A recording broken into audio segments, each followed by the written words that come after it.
Video बना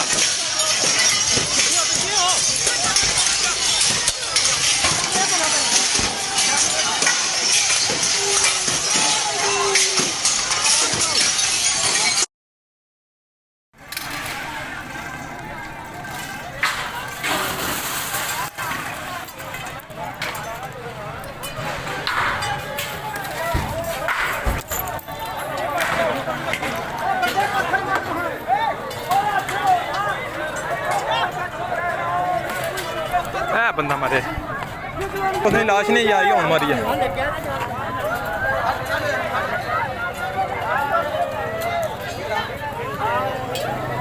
सूरत हाल वो सड़क रोकी ने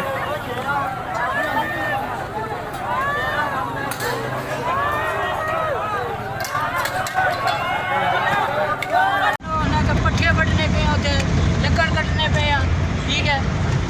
अस्सलाम वालेकुम तकीर अहमद 6 न्यूज़ ਤੇ ਇਸਰਾਇਲ ਮਗੀਰ ਤੋਂ ਨੁਮਾਇੰਦਾ ਬੋਲ ਰਿਹਾ ਜਨਾਬ। ਤੁਸੀਂ ਦੇਖ ਸਕਦੇ ਹੋ 6 ਬੰਦੇ ਮਜ਼ਰੂਬ ਜਿਹੜੇ ਨੇ 6 ਬੰਦੇ ਮਜ਼ਰੂਬ ਜਿਹੜੇ ਨੇ ਸ਼ਦੀਦ ਜ਼ਖਮੀ ਹਾਲਤ ਵਿੱਚ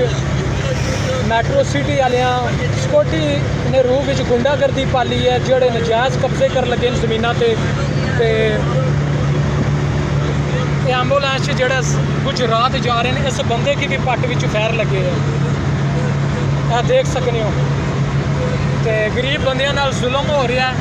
ਤੇ ਆਲਾ ਹਕਾਮ ਜਿਤਨੇ ਵੀ ਨੇ ਉਹ ਖਮੋਸ਼ ਪੁਲਿਸ ਵੀ ਤਮਸ਼ਾਈ ਬਣੀ ਹੈ ਕੋਈ ਕਾਨੂੰਨ ਨਾਂ ਦੀ ਚੀਜ਼ ਨਹੀਂ ਹੈ ਇਸ ਮੁਲਕ 'ਚ ਤੇ ਅੱਲਾ ਨੇ ਆਸਰੇ ਤੇ ਨੇ ਲੋਕ 6 ਬੰਦੇ ਨੇ ਜਿਹੜੇ ਜਿਨ੍ਹਾਂ ਕੀ ਫੈਰ ਲੱਗੇ ਇਹਨਾਂ ਸਾਰੇ ਜਿਤਨੇ ਗੱਡੀ ਵਿੱਚ ਐਂਬੂਲੈਂਸ 'ਚ ਬੈਠੇ ਨੇ ਸਾਰੇ ਮਜ਼ਰੂਬ ਹੈ। ਇਸ ਤੋਂ ਪਹਿਲਾਂ ਵੀ 2 ਘੰਟੇ ਫੈਰਿੰਗ ਸਾਡੇ ਪਿੰਡ 'ਚੋਂ ਜੱਟਾਂ ਹੋਈ ਹੈ ਉਹਨਾਂ ਨੇ 2 ਮਹੀਨੇ ਅੱਜ ਤੋਂ ਪਹਿਲੇ ਇਹਨਾਂ ਮੈਟਰੋ ਸਿਟੀ ਵਾਲਿਆਂ ਕੀਤੀ। ਅੱਜ ਸਾਡੇ ਰਕਬੇ ਅਸੀਂ ਫਸਲ ਵੱਢਦੇ ਪਏ ਆਪਣਾ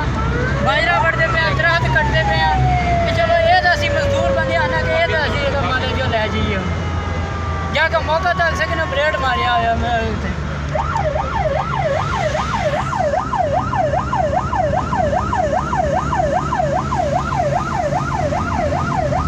ਜਿਹੜੇ ਬੰਦੇ ਜ਼ਿਆਦਾ ਜ਼ਖਮੀ ਨੇ ਉਹਨਾਂ ਕੀ ਪਹਿਲਾਂ ਗੱਡੀ ਵਿੱਚ ਐਂਬੂਲੈਂਸ ਪਾਓ।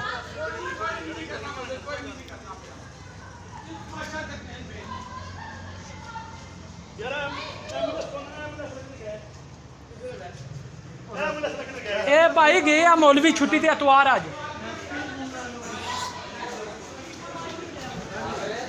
ਜਿਹੜੇ ਬੰਦੇ ਜ਼ਿਆਦਾ ਜ਼ਖਮੀ ਨੇ ਉਹਨਾਂ ਕੀ ਲਿਆਵੋ ਪਹਿਲੇ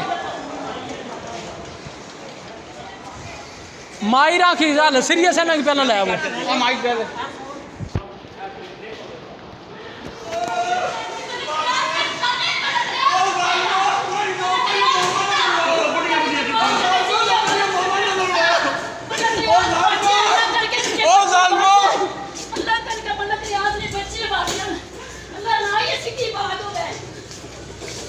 लावो लावो पहला माई की शिफ्ट करो और दूसरे नहीं दूसरे आगे आगे